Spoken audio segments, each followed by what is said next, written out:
Welcome back to the Love Your Brain podcast, or welcome if you're new. Now, the last time I polled listeners, I got some feedback that there was interest in covering the topic of therapy. And man, oh man, is this going to be a divisive one. I'm probably going to make quite a few people angry with this episode, but I think it's a great time to cover this. Mental health is being talked about more and more these days, especially with some of the new online therapy platforms that are going on. It's becoming more and more accessible in different ways. They even have therapy where you can just text back and forth with your therapist. There are so many more options available for mental health services. I think this is the perfect time. And I'll be honest, this is an area that really has been getting me worked up lately. And my perspective may surprise you a bit, but I have a lot to say. So this may end up being a multi segment podcast. I don't know. But let's just start with the biggest issue that I see in the mental health arena right now, and that is related to people getting a diagnosis for their mental health. Now, I want to start by saying therapy, mental health services can be incredibly helpful in some cases. It can help us see our brains in a new light. It can help us get some of the thoughts that have been ruminating in our brains for a long time out of us and, in a safe place where we can share with others. There are some helpful things about therapy, but there are also some not helpful things about therapy and the mental health arena right now. And those are the things that I think are helpful to cover. Things that people probably aren't talking about in your circles that are extremely important, especially as it relates to getting a mental health diagnosis. And I have to be honest, this is an area where my beliefs have drastically changed over the years. I actually used to be someone who would help individuals navigate the mental health system. I helped people find providers to help them get a diagnosis that at the time I thought they needed.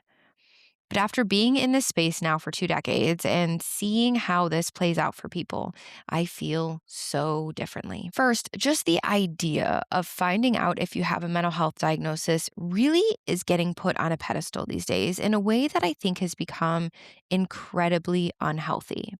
And unfortunately, what people think is going to give them the answers that they're looking for is not likely going to give you the relief long term that you're looking for. And here's why.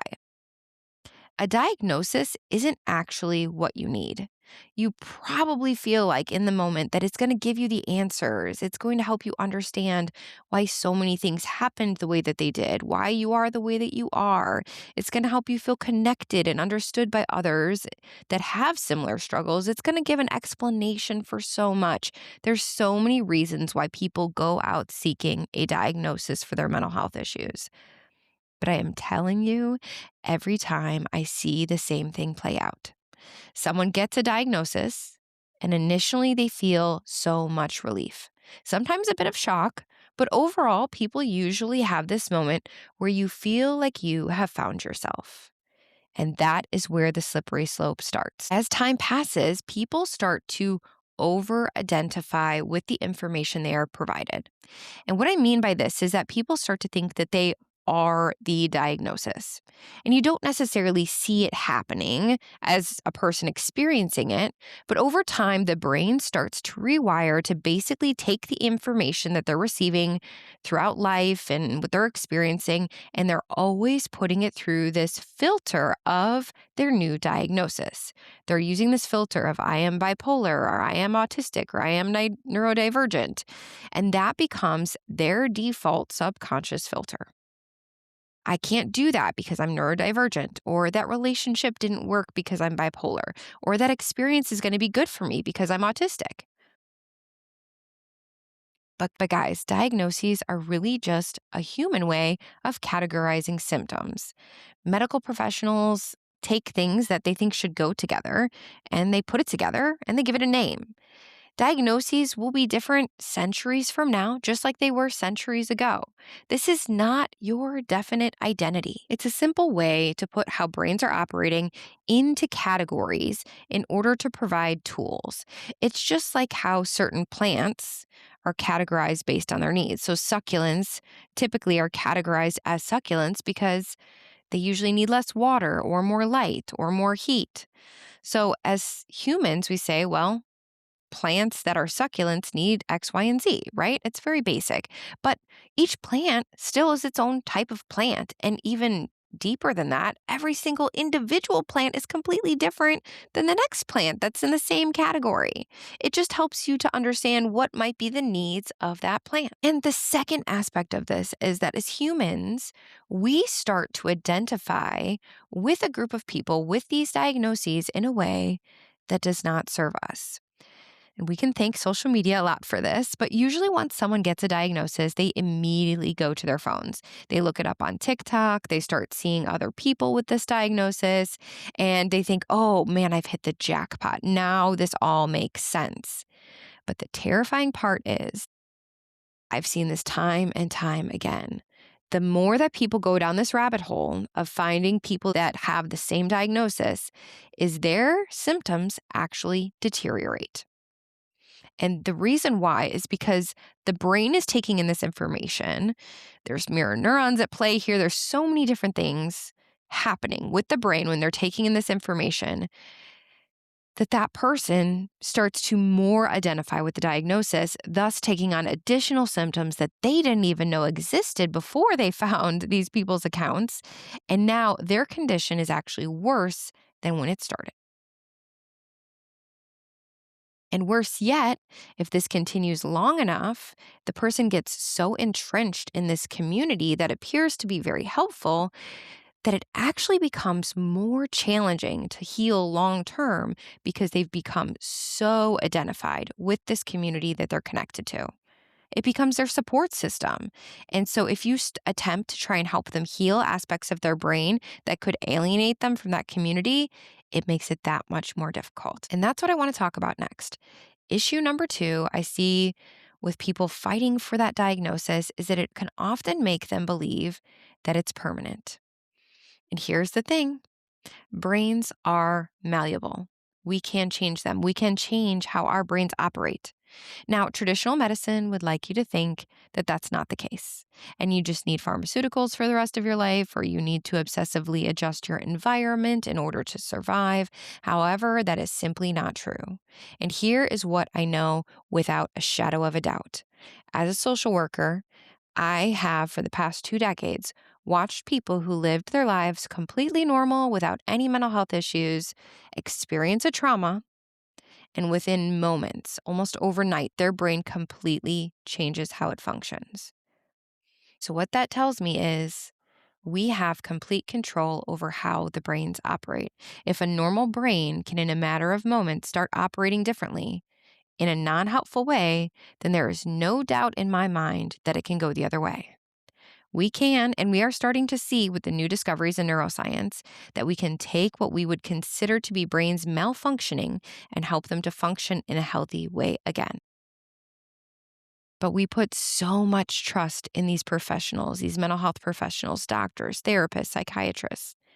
But they are simply regurgitating stuff that they learned that, frankly, these days doesn't even go through the kind of testing it's supposed to, which is a tangent for a whole other day. But we have, honestly, 2 extremes of data that we are working with in the mental health world right now.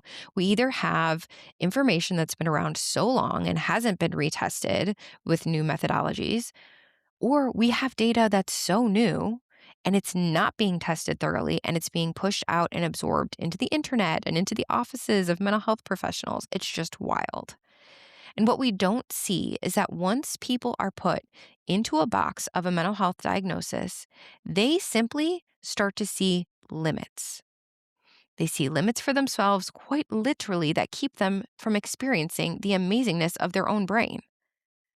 Something that was supposed to help them getting a diagnosis has now put limits on them. Even take what we popularly call today neurodivergent people. It's not even the kind of problem we think it is. Individuals whose brains work in non-traditional ways bring so much goodness into this world, but they have been for centuries doing this, right? And no one saw it as an issue. Frankly, 100 years ago, someone like that might have just been seen as having a rare talent. And now here we are crippling them with what we call a diagnosis. That makes me angry. Or even some of the issues with attention span individuals, what they're experiencing is simply just a result of our culture right now. We've been conditioned to operate in a way that our brains have trouble focusing for long periods. That's nothing inherently wrong with their brain. They are just a product of our culture. Or even take someone who is struggling with anxiety. You aren't struggling because you have anxiety. It's because your neural pathways need some support. It's not because you're going to have anxiety forever. It's because there is a misfire happening in the brain. It's because your brain is stuck in a negative thought pattern and just needs the tools to transition that. You hear the chemical imbalances, that is a whole other ball game. And that's something that honestly we can tackle as well. It's not as big of an issue as they make it seem. But give the person the tools they need at the core, and so often it can resolve. Or someone with depression. Do you want to know the root cause of depression? It is a loss of purpose. People that struggle with depression need to be reconnected to their purpose. I have never seen a depressed person not be able to resolve it once they are able to locate what their soul is craving in terms of their purpose in this world. But people are not given the tools to get there often in our system right now. Instead, they're given medications or accommodations for their world to make it more comfortable for them, to be uncomfortable in their own brains, and that is not helping people. People need tools to rewire their brains, and then they can move on to live very amazing, extraordinary lives. And what's crazy about all of this is the people that I see struggling the most with their mental health, the ones who have debilitating symptoms, who often struggle to get through daily life. Those are the individuals that often have the greatest gift under it. Their brain is struggling so hard because there is something so special in there that wants the help so it can get to a place where it can actually bring to the world what it's meant to. I mean, think about it anywhere in life. The things we have to work extra hard for are the things that end up bringing the greatest value on the other side. When something seems insurmountable, what is on the other side of that? Always something amazing. And I'm saying that as someone who honestly was hospitalized as a kid with severe depression. When most kids were running around playing games in the backyard, I was hospitalized because my brain was struggling that severely. And here I am on the other side, having been given the tools that I needed to show up every day and help others bring their magic to the world. There is no greater honor than that. And I believe I experienced all of that because there was so much on the other side I needed to uncover. And now I have the ability to walk with people through the darkest parts of themselves and their journey that others couldn't even comprehend because I have been there. And I can help walk them to the other side, knowing there is, in fact, another side.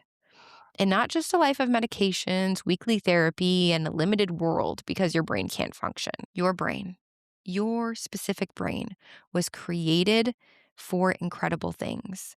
Please don't ever let your mental health tell you otherwise. Okay, now maybe I will add a second part to this topic. Do you guys want to hear more about this? Hot takes on therapy or no? Yay or nay?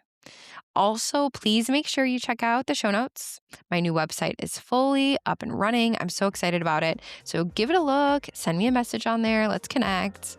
All right. Thank you for coming along on this slightly angry tangent that I have, but your brains are so incredibly special, and I don't want you to ever believe otherwise. Have a great week, guys.